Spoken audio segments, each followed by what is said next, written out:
আসসালামু আলাইকুম। মায়া আলোর দিগন্ত চ্যানেলে আপনাদের সবাইকে জানাই স্বাগতম।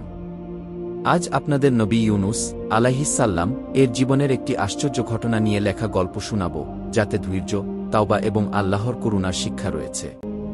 তো দেরি না করে শুরু করা যাক। গল্পের নাম নবী ইউনুস আলাইহিসসালাম বিশাল মাছের পেটে 3 দিন। একটি শিশুদের জন্য ইসলামিক গল্প। অনেক অনেক বছর আগে আল্লাহ এক মহান নবীকে পাঠিয়েছিলেন একটি শহরের মানুষের দিকে। সেই নবীর নাম ছিল ইউনুস আলাইহিসসালাম। আল্লাহ তাকে পাঠিয়েছিলেন নাইনাভা নামের এক শহরে, যেখানে মানুষ আল্লাহর বদলে মূর্তি ও ভুল জিনিসে বিশ্বাস করত। ইউনুস আলাইহিসসালাম আল্লাহর বাণী নিয়ে সেই শহরের মানুষের কাছে বারবার বলতেন, তোমরা এক আল্লাহর ইবাদত করো, মূর্তি তোমাদের উপকার করতে পারবে না। কিন্তু মানুষ তার কথা শুনত না, বরং তারা হাসাহাসি করত, অপমান করত। রাগ করে শহর ছেড়ে যাওয়া। অনেক দিন কেটে গেল, কিন্তু কেউ আল্লাহর পথে ফিরল না।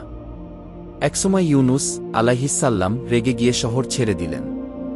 তিনি ভাবলেন, এই মানুষদের কোনো শিক্ষা হবে না, আমি চলে যাচ্ছি। কিন্তু তিনি আল্লাহর অনুমতি না নিয়েই চলে গিয়েছিলেন, যা একজন নবীর উচিত নয়। তিনি চলে গেলেন এক দূর শহরের উদ্দেশ্যে, আর মাঝপথে একটি নৌকায় উঠলেন। নৌকায় ঝড় ও ইউনুস আলাইহিসসালাম এর সমুদ্রে ঝাঁপ। হঠাৎ করে সমুদ্রে এক ভয়ঙ্কর ঝড় শুরু হল। নৌকা দুলতে লাগল, মানুষ ভয় পেয়ে গেল। তারা ভাবল, এই ঝড় নিশ্চয়ই কারো কারণে এসেছে। তারা লটারির মাধ্যমে নির্ধারণ করল কে জলে নামবে, যেন নৌকা হালকা হয়। 3 বার লট করা হল, আর 3 বারই নাম এলো ইউনুস আলাইহিসসালাম এর। তিনি বুঝতে পারলেন এটা কোনো সাধারণ ঘটনা নয়, আল্লাহ তাকে থামাতে চাইছেন। তিনি নিজেই সাগরে ঝাঁপ দিয়ে পড়লেন, বিশাল মাছের পেটে। যেই মুহূর্তে তিনি পানিতে ঝাঁপ দিলেন, এক বিশাল মাছ তিনি তাকে গিলে ফেল। কিন্তু আল্লাহর হুকুমে মাছ তাকে খায়নি বা আহত করেনি। ইউনুস আলাইহিসসালাম অন্ধকার মাছের পেটের ভিতরে একাকী, ভয় আর লজ্জায় কাঁপছিলেন। তিনি বুঝলেন তিনি ভুল করেছেন, আল্লাহর অনুমতি ছাড়া তিনি শহর ছেড়ে গেছেন।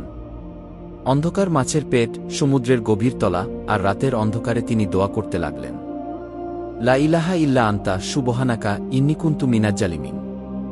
হে আল্লাহ, আপনার ছাড়া কোনো ইলাহ নেই, আপনি পবিত্র, আমি তো অবশ্যই ভুল করেছি। আল্লাহর ক্ষমা ও মুক্তি।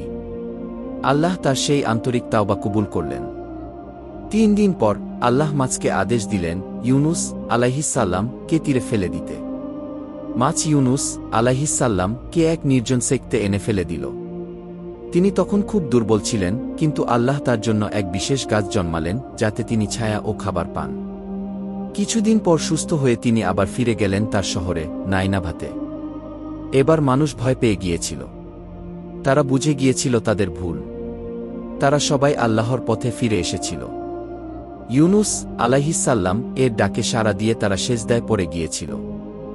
শেষ কথা, আল্লাহর এই কাহিনী কুরআনে বলা আছে, যেন আমরা শিক্ষা নিতে পারি। শিক্ষণীয় বিষয়: 1. আল্লাহর অনুমতি ছাড়া কোনো কাজ করা উচিত নয়, বিশেষ করে বড় দায়িত্বে থাকলে। 2. ভুল করলে ভেঙে না পড়ে তাওবা করতে হয়। 3. আল্লাহ রহমত করতে ভালোবাসেন, তিনি তাওবা করলে ক্ষমা করে দেন। 4. ধৈর্য আর দোয়ার শক্তি সবচেয়ে বড় শক্তি। যদি গল্পটি ভালো লেগে থাকে, অনুগ্রহ করে লাইক দিন, সাবস্ক্রাইব করুন এবং আপনার মতামত শেয়ার করুন। আপনার একটি মন্তব্য আমাদের জন্য অনেক মূল্যবান। আসসালামু আলাইকুম ওয়া রাহমাতুল্লাহ।